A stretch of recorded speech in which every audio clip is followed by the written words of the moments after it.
Ungkap beberapa hal penting yang harus dimiliki anak asuhnya jelang gelaran Piala Dunia U17 2025, ini kata pelatih Timnas Indonesia U17 Nova Arianto. Mengaku akan memakai taktik ala Shin Tae-yong di Piala Dunia U17, Nova Arianto ungkap beberapa keunggulannya. Tak ada target Timnas Indonesia di Piala Dunia U17, begini alasan dan penjelasan Erick Thohir.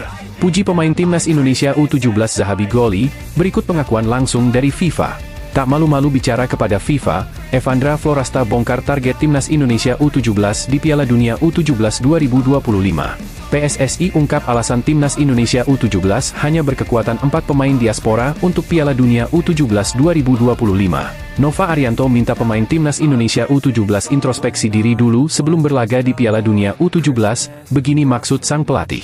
Kritik taktik Nova Arianto yang sangat mirip gaya permainan Shin Tae-yong, dianggap tidak nyambung dengan Timnas Indonesia Senior, ini kata Bung Towel.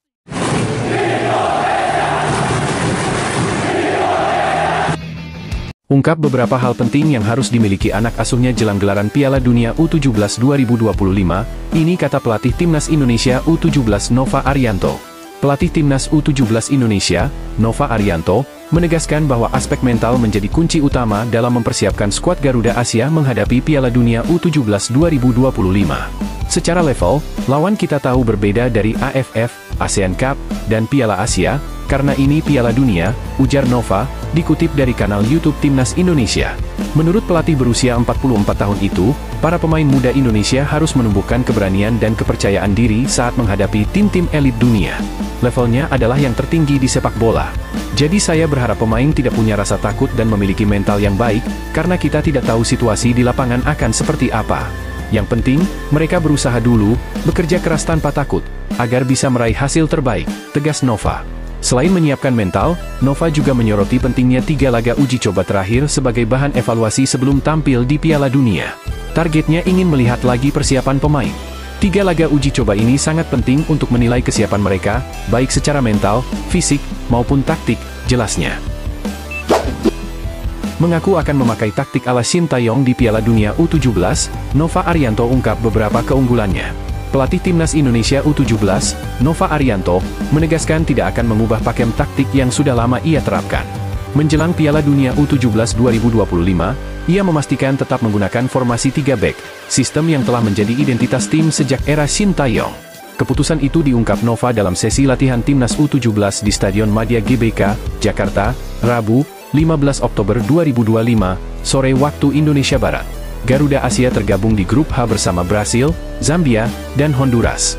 Laga perdana akan mempertemukan Indonesia melawan Zambia pada 4 November 2025 di Aspire Academy Pitch 7, diikuti duel melawan Brasil pada 7 November dan ditutup dengan laga kontra Honduras 3 hari kemudian. Warisan formasi Shin Tae-yong masih terasa. Dalam pernyataannya kepada awak media, Nova Arianto menjelaskan bahwa formasi 3 back yang digunakan saat ini bukan kebetulan. Ia telah membentuk sistem tersebut sejak Piala AFF U16 2024, dan hasilnya terbukti efektif membawa tim menuju Piala Dunia U17 2025. Kalau secara formasi, saya tetap dengan apa yang biasa saya lakukan sejak AFF. Karena memang AFF menjadi sasaran sebelum kita menuju ke Piala Dunia, ujar Nova Arianto. Sistem 3 back ini dikenal memberikan keseimbangan antara pertahanan dan transisi cepat. Formasi tersebut juga menjadi ciri khas Shin Tae-yong selama menangani Timnas Indonesia Senior. Tak heran bila Nova, yang lama menjadi asisten ST, tetap melanjutkan filosofi permainan itu ke level junior. Sebagai bagian dari staf pelatih era Shin Tae-yong, Nova telah menemani skuad Garuda di berbagai ajang besar, mulai dari Piala Asia 2023 hingga kualifikasi Piala Dunia 2026. Pengalaman itu kini menjadi bekal penting dalam membentuk identitas taktik di level usia muda. Garuda Muda siap tampil solid di Qatar. Keputusan mempertahankan formasi 3-5-2 atau 3-4-3 bukan tanpa alasan. Nova menilai para pemain muda Indonesia sudah memahami struktur permainan tersebut dengan baik. Menurutnya, kontinuitas strategi menjadi kunci agar pemain tidak kehilangan arah saat tampil di turnamen besar seperti Piala Dunia. Formasi ini sudah kami siapkan dari AFF, dari kualifikasi, termasuk di Piala Asia. Dan mungkin formasi itu juga yang akan kami pakai nanti di Piala Dunia, ungkapnya. Dengan jadwal padat dan lawan-lawan kuat di fase grup, Nova percaya stabilitas pertahanan menjadi kunci utama. Formasi 3 back dianggap mampu memaksimalkan kemampuan pemain belakang serta memberi keleluasaan bagi sayap untuk membantu serangan. Konsistensi Nova juga menunjukkan kesinambungan filosofi antara era Shin Tae-yong dan generasi baru yang ia bentuk. Meski ada perbedaan dalam pendekatan ofensif, pondasi permainan tetap berakar pada gaya Korea Selatan yang menekankan disiplin, kerja keras, dan keseimbangan. Menghadapi tim kuat seperti Brasil dan Zambia tentu bukan tugas mudah bagi timnas Indonesia U17. Namun Nova menegaskan fokusnya bukan hanya pada hasil, melainkan pada pembentukan mental juara dan penerapan sistem permainan yang matang. Piala Dunia U17 2025 di Qatar akan menjadi ujian sesungguhnya bagi proyek jangka panjang pembinaan usia muda Indonesia. Nova berharap dukungan penuh dari publik dapat menjadi motivasi tambahan bagi para pemain muda untuk tampil maksimal dan membawa kebanggaan bagi Merah Putih. Nova Arianto memilih untuk konsisten dengan formasi 3 back yang diwarisi dari Shin Tae-yong. Dengan pendekatan taktik yang sudah matang sejak Piala AFF U16, timnas Indonesia U17 diharapkan tampil solid dan kompetitif di Piala Dunia U17 2025. Tak ada target timnas Indonesia di Piala Dunia U17, begini alasan dan penjelasan Erick Thohir. Ketua Umum PSSI Erick Thohir mengatakan timnas Indonesia U17 tidak dibebani target khusus dalam Piala Dunia U17. Akan tetapi, timnya tetap menyiapkan diri dengan sebaik mungkin agar bisa bersaing. Sebagaimana diketahui, timnas Indonesia U17 akan melawan Brasil, Honduras, dan Zambia karena tergabung di grup H Piala Dunia U17. Ajang itu akan berlangsung di Qatar, pada 3 hingga 27 November 2025 mendatang. Erick Thohir mengatakan timnas Indonesia U17 sudah dapat lolos ke Piala Dunia U17 adalah sebuah pencapaian positif. Akan tetapi, tim asuhan Nova Arianto tidak puas begitu saja karena tetap menyiapkan diri sebaik mungkin. Skuad Garuda Muda, julukan timnas Indonesia U17 memang kali pertama lolos ke Piala Dunia U17 lewat jalur kualifikasi. Sebelumnya, mereka tampil dalam itu karena berstatus tuan rumah dalam edisi 2023. Targetnya sudah tercapai, tapi kalau lebih dari itu bagus, kata Erick Thohir kepada awak media. Timnas Indonesia U17 sudah lolos Piala Dunia, jadi kami harus apresiasi yang sudah dilakukan PSSI, pelatih, dan pemain. Kalau sampai tadi ternyata, hasilnya bagus lawan Zambia, Honduras, atau Brasil, itu kan prestasi, tambahnya. Tim asuhan Nova Arianto itu sedang menjalani pemusatan latihan, TC, tahap akhir di Dubai, Uni Emirat Arab. Pria yang juga menjabat Menpora itu mengatakan keberhasilan timnas Indonesia U17 lolos ke Piala Dunia U17 via jalur kualifikasi tentunya akan terus dipertahankan.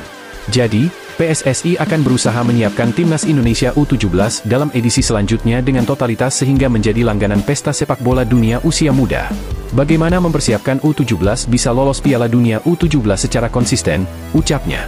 PSSI juga memiliki rencana menarik mengenai Nova Arianto. Sosok yang kini menukangi timnas Indonesia U17 itu akan diproyeksikan untuk menjadi pelatih kepala timnas Indonesia U20. Ketua Umum PSSI, Erick Thohir, memiliki opini yang menarik mengenai Nova Arianto.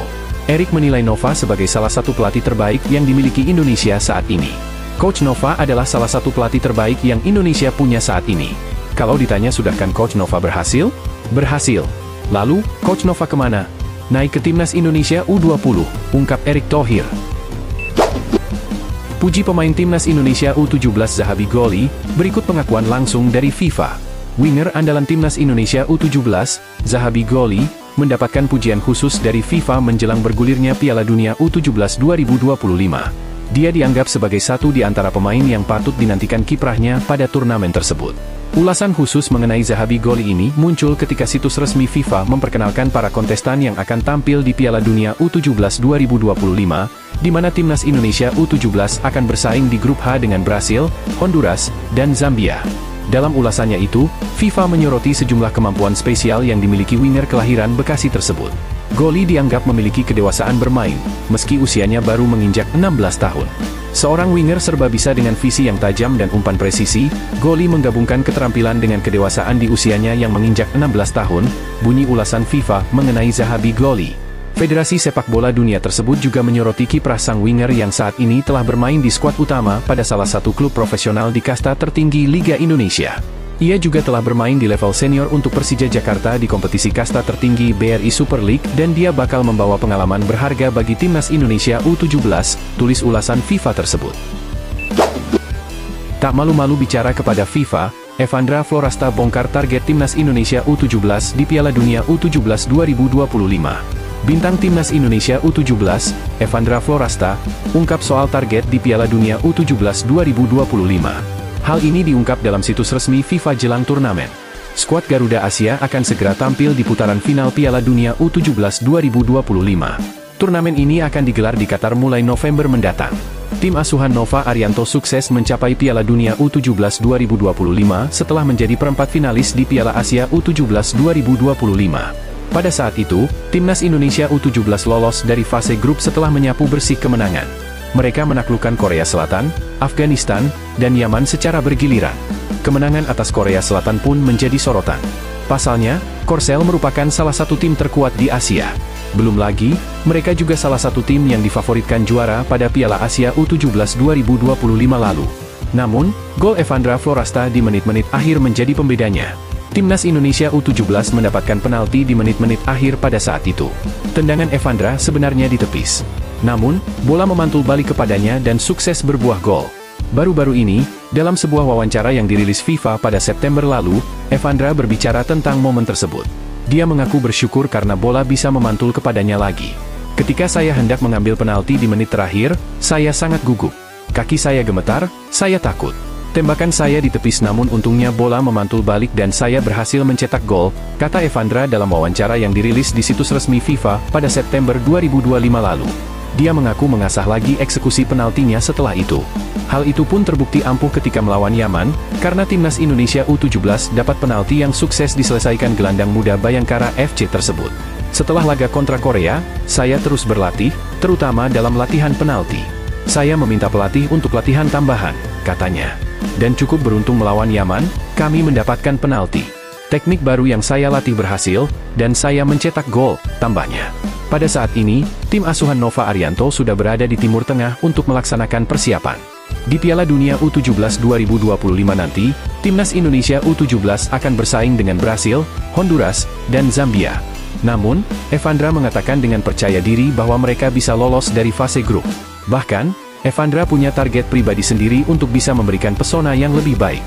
Sebab, ini adalah kesempatan diperhatikan dunia. Tentu saja, kami telah mempersiapkan ini sejak lama bersama pelatih Nova. Target utama kami adalah untuk melenggang dari fase grup, kata Evandra dalam situs FIFA. Namun, bagi saya pribadi, bukan hanya itu.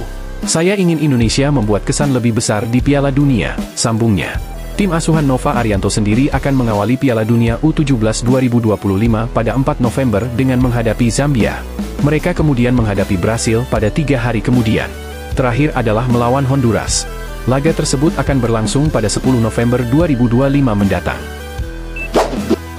PSSI ungkap alasan Timnas Indonesia U17 hanya berkekuatan 4 pemain diaspora untuk Piala Dunia U17 2025. Pelatih Timnas Indonesia U17, Nova Arianto, sudah menetapkan susunan pemain yang akan berlaga di Piala Dunia U17 2025. Tim yang dikenal dengan nama Garuda Muda ini memiliki total 21 pemain. Dari jumlah tersebut, terdapat 4 pemain diaspora, yaitu Matthew Baker, Lucas Lee, Eizar Tanjung, dan Mike Rajasa Hopenbrouwers. Matthew Baker saat ini bermain untuk Melbourne FC di Australia, Lucas Lee membela Ballistic United SC di Amerika Serikat, Eizar Tanjung bermain di Sydney FC, dan Mike Rajasa memperkuat FC Utrecht yang berada di Belanda. Kehadiran pemain diaspora di Timnas Indonesia U17 sangat berbeda dengan Timnas senior yang didominasi oleh pesepak bola naturalisasi. Arya Sinulinga, anggota Komite Eksekutif, Exco, PSSI, menjelaskan orang tua dari para pemain diaspora tersebut harus memiliki paspor Indonesia saat anak mereka lahir agar dapat memiliki kewarganegaraan ganda sebelum berusia 18 tahun. Nah, ini yang susah. Apakah dulu waktu dia lahir, satu di antara orang tuanya masih punya paspor Indonesia? Paspor dalam arti dokumentasinya betul, paspor, ungkap Arya. Kalau tidak, terpaksa menunggu lama.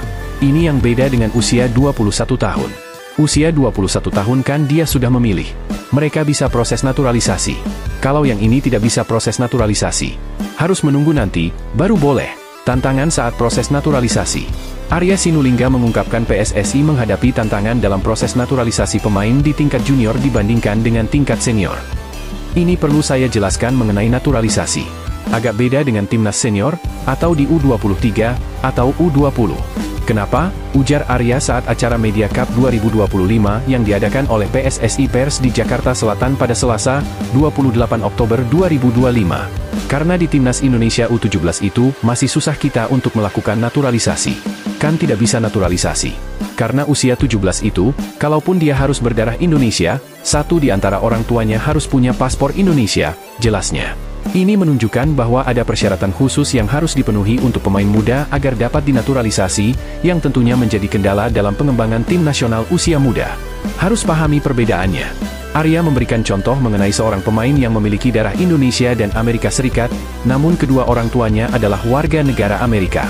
Dengan demikian, pesepak bola tersebut tidak memenuhi syarat untuk membela timnas Indonesia U17. Ada kemarin yang berdarah Amerika, orang tuanya dua-duanya Amerika, tapi tinggal di Indonesia. Tapi kan proses dia di Indonesia butuh waktu lagi, proses lagi, jadi agak lain, gitu. Jadi memang yang kita dapatkan itu rata-rata orang tuanya pasti punya paspor Indonesia satu di antaranya, terang Arya. Dia juga menjelaskan bahwa untuk bisa bermain di Piala Dunia, penting untuk memahami perbedaan antara pemain timnas Indonesia U17 dan tim junior atau senior. Nah, itu yang bisa kita proses untuk bermain di Piala Dunia sekarang ini. Jadi harus dipahami perbedaannya antara pemain yang timnas Indonesia U17 dengan yang di junior senior. Kalau U20 misalnya sudah bisa kita naturalisasi. Di U23 apalagi senior, sudah bisa naturalisasi. Tapi kalau yang U17, tidak bisa, paparnya. Timnas Indonesia U17 akan berpartisipasi dalam Piala Dunia U17 2025 yang akan diselenggarakan di Qatar dari tanggal 3 hingga 27 November 2025. Dalam kompetisi ini, tim yang dikenal dengan nama Garuda Muda akan berada di grup H, di mana mereka akan bersaing dengan Timnas Brasil U17, Timnas Honduras U17, dan Timnas Zambia U17. Nova Arianto minta pemain timnas Indonesia U17 introspeksi diri dulu sebelum berlaga di Piala Dunia U17, begini maksud sang pelatih.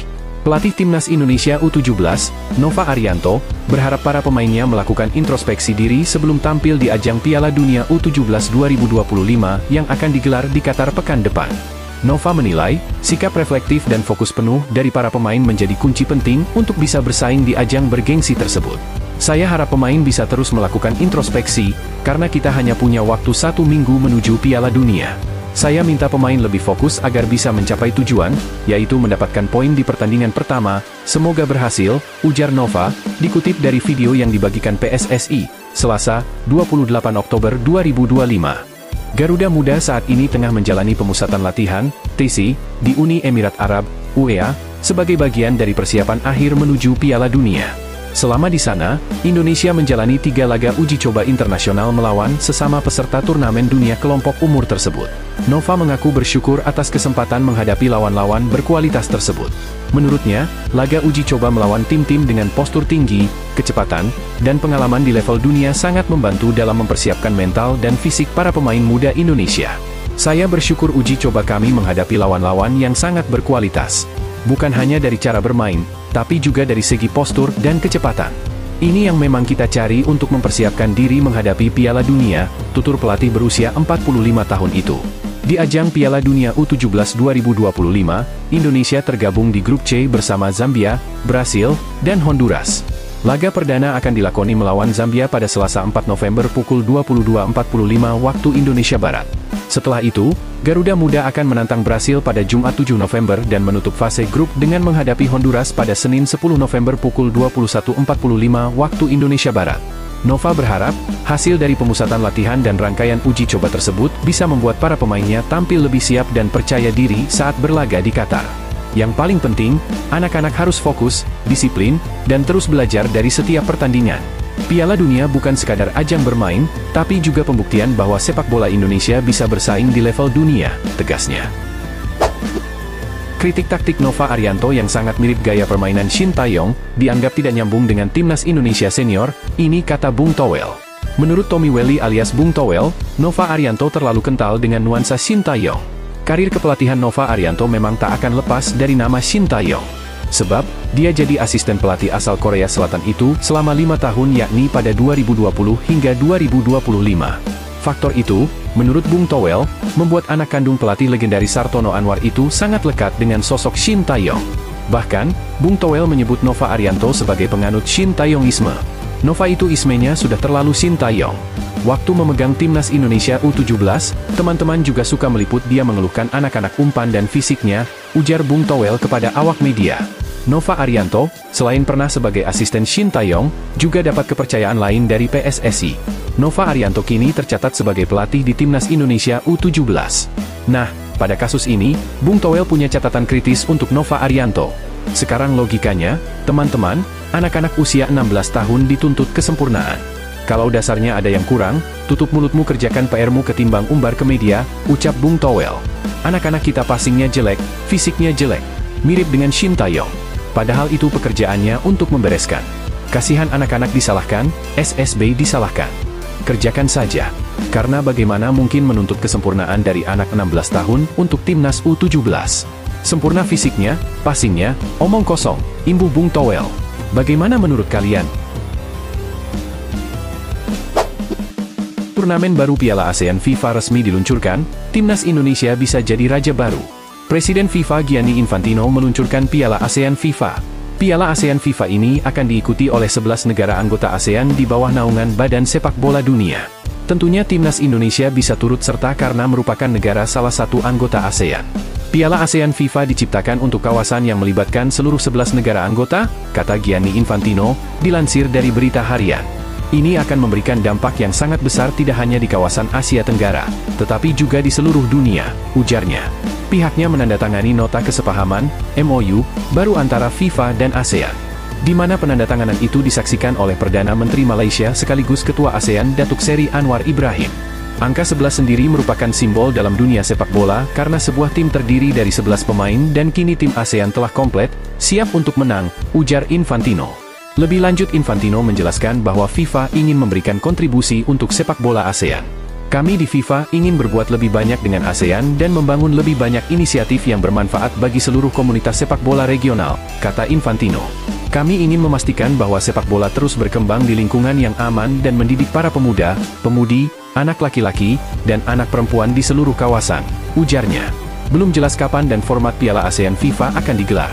Namun, menurut informasi yang didapat sejauh ini, Piala ASEAN FIFA akan digelar dalam periode FIFA Matchday. Jika ini kesampaian, Piala ASEAN FIFA kemungkinan memiliki format seperti UEFA Nations League. Akankah jadi turnamen resmi FIFA? Di Asia, baru ada 2 turnamen resmi yang berada di bawah naungan FIFA, yakni Piala Asia dan FIFA Arab Cup. Ketika turnamen berada di bawah naungan FIFA, otomatis klub-klub wajib melepas ketika sang pemain dipanggil ke tim nasional. Berhubung tajuknya, FIFA, ada potensi Piala ASEAN FIFA masuk agenda resmi FIFA. Dengan begitu, pelatih timnas Indonesia selanjutnya dapat memanggil pemain-pemain terbaik ketika Piala ASEAN FIFA digelar. Pemain-pemain top seperti Jai Itzes, Kevin Dix, Miliano Jonathans, hingga Ula Romeni dapat memperkuat timnas Indonesia di Piala ASEAN FIFA. Alhasil, peluang timnas Indonesia menjadi juara Piala ASEAN FIFA terbuka lebar. Bisa hadirkan poin yang besar. Jika Piala ASEAN FIFA masuk agenda resmi FIFA, otomatis poin yang dihadirkan sangat besar. Seperti biasa, turnamen resmi yang berada di bawah naungan FIFA bisa menghasilkan belasan poin per pertandingan. Hal itu berbeda dengan turnamen seperti Piala AFF yang tiap kemenangan hanya dihargai 1-3 poin saja. Karena itu, menarik menanti apakah Piala ASEAN FIFA masuk ke dalam agenda resmi FIFA atau tidak. AFF sendiri sudah memiliki turnamen bergengsi di kawasan yakni ASEAN Cup atau ASEAN Championship. Turnamen tersebut dulunya dikenal dengan nama Piala AFF yang digelar 2 tahun sekali. ASEAN Cup terakhir kali digelar pada 2024 dengan Vietnam keluar sebagai juara. Jika masih menjadi ajang 2 tahunan, ASEAN Cup kembali digelar pada 2026. Sejauh ini timnas Indonesia belum pernah menjadi juara di ajang tersebut. Namun, timnas Indonesia bisa jadi raja baru. Bagaimana menurut kalian?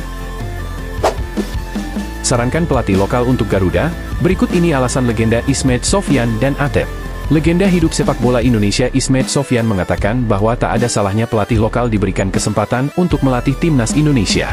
Ini menurut saya, nggak ada salahnya kalau dikasih kepercayaan untuk pelatih-pelatih lokal kita itu juga, kata Ismet, pemilik 53 caps untuk timnas Indonesia menurut data Transfermarkt itu, saat ditemui awak media pada acara Jumpa Pers Lotte Bintang Muda Generasi Emas 2025 di Jakarta Selatan, Kamis. Pelatih kan hanya bisa memanage, bisa meracikkan tergantung kualitas pemain. Saya pikir kalau kualitas pemainnya memang memadain, saya pikir tidak begitu sulit untuk bisa meramu tim ini sebaik mungkin, kata dia. Selain itu, dia juga menilai pelatih harus memiliki karakter yang betul-betul bisa dijadikan role model bagi si pemain. Kalau saya si pelatih itu adalah mentor pelatih itu adalah role model jadi memang betul-betul punya karakter, betul-betul jadi role model buat si pemain, ucap Ismet, yang pensiun pada awal 2024 tersebut. Senada dengan Ismet Sofyan, legenda Persib, Atep juga menyarankan hal yang sama. Namun, dia mengingatkan bahwa calon pelatih skuad Garuda juga harus memiliki karakter yang kuat dan berkelas. Siapapun nanti pelatihnya, menurut saya sih pelatih lokal juga punya banyak kelas, tapi memang untuk kita bisa bersaing di levelnya di dunia memang harus pelatih-pelatih yang memiliki karakter yang kuat, kata Atep, legenda Persib Bandung yang pernah merasakan gelar juara Liga pada musim 2013-2014 tersebut. Jadi bisa menjadi pertimbangan, ya mungkin pelatih-pelatih Eropa juga mungkin ya, saya tidak mau menyebutkan namanya, kata dia. Bagaimana menurut kalian? PSSI ingin fokus timnas bukan berarti lupakan klub, ini penjelasan Erick Thohir. Ketua Umum PSSI, Erick Thohir menekankan bahwa fokus utama federasi pada tim nasional tidak berarti mengabaikan peran klub maupun kompetisi domestik dalam membangun sepak bola nasional.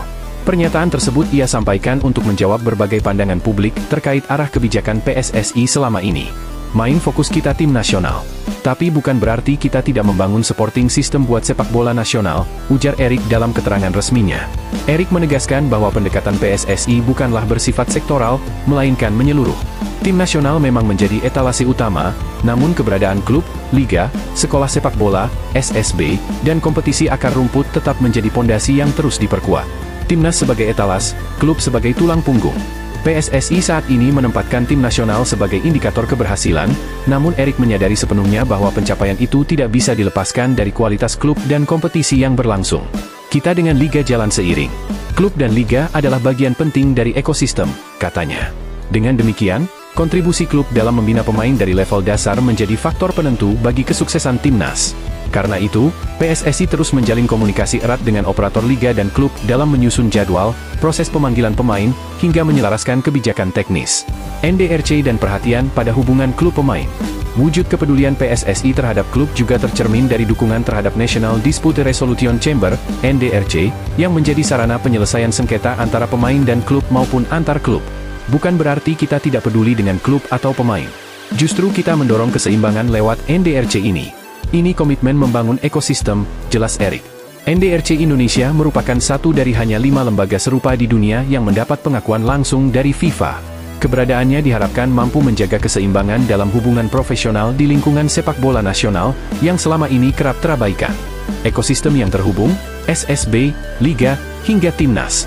Erick menjelaskan bahwa proses pembinaan tidak bisa dipisahkan satu sama lain. SSB, kompetisi usia muda seperti Piala Suratin dan Piala Pertiwi, hingga Liga 1 dan Timnas merupakan bagian dari rantai yang saling berkaitan. Grassroots juga supply pemain ke Liga dan Timnas.